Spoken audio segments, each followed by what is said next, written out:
बिस्मिल्लाहिर्रहमानिर्रहीम। बोलते कालम के साथ मैं आमिर रज़ा ख़ान और मैं हफ़्ते के आज पहले दिन आपसे मुखातिब हूँ और मुझे नज़र आता है कि ये हफ़्ता जो है मज़ीद जंगों की तरफ ले जाएगा। एक तरफ अमेरिका है जो कि मुसलसल ईरान को धमका रहा है और मैंने आपसे कहा था ये वाला हफ़्ता जो है ये इसी में गुज़रेगा। दूसरी तरफ मुसलमान मुल्क जो हैं ये आपस में गुत्थम गुत्ता होने की तैयारियों में हैं।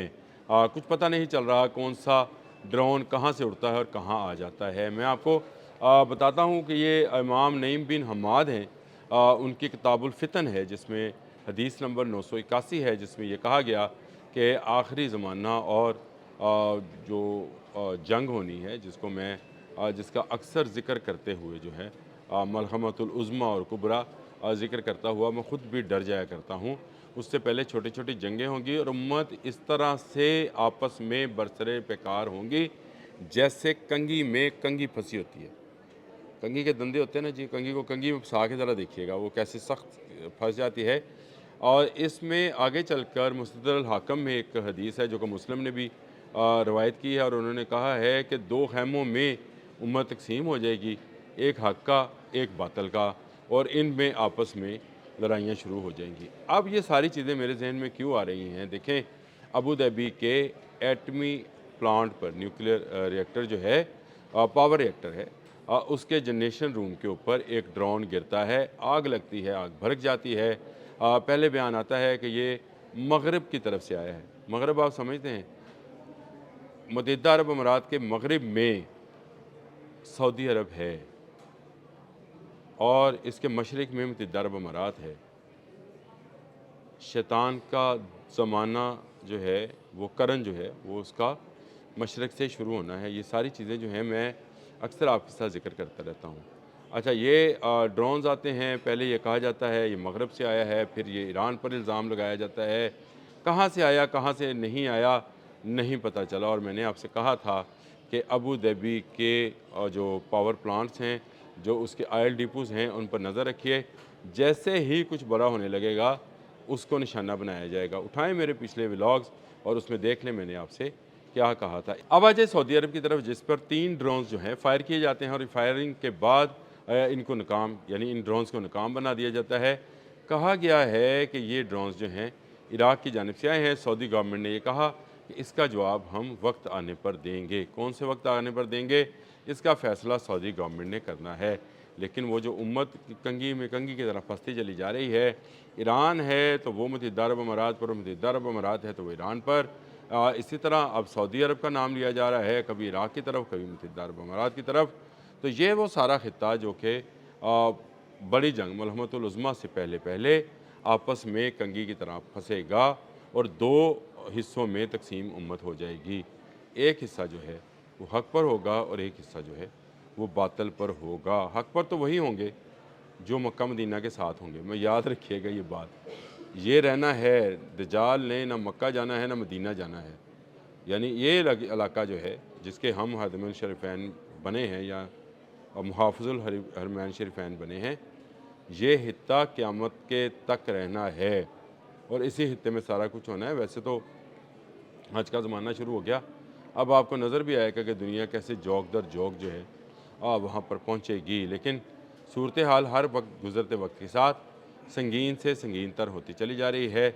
यहूदियों और सहूनियों का बिछाया जाल जो है वो आहिस्ता आहिस्ता अपने पंजों में कहना चाहिए या अपने शिकंजे में पूरी उम्मत मुस्लिमा को लेता चला जा रहा है। मुत्तहिदा अरब अमारात के साथ इत्तेहादी हुए और यहाँ से ईरान पर हमला किया जाएगा।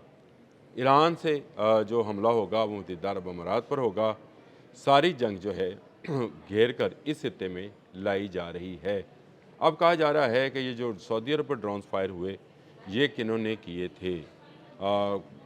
ये एक और सवाल उठता है।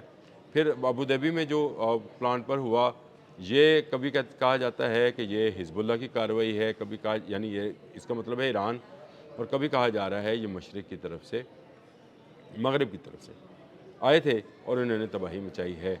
ये मुल्क आपस में बरसरे पेकार ना हो जाए, पाकिस्तान इसकी कोशिश कर रहा है। उम्मत मुस्लिमा को एक करने की कोशिश कर रहा है, समझा रहा है कि भाई इसमें हम सब का नुकसान है और वो वक्त جو کبھی قیامت سے پہلے آنا ہے، یعنی اس بڑی جنگ سے پہلے جو یہود و نصارہ کے ساتھ اور نام نہاد مسلمانوں کے ایک گروہ کے ساتھ اصل والے مسلمانوں نے لڑنی ہے، اس سے پہلے چھوٹی جنگوں کو شروع نہ کیا جائے۔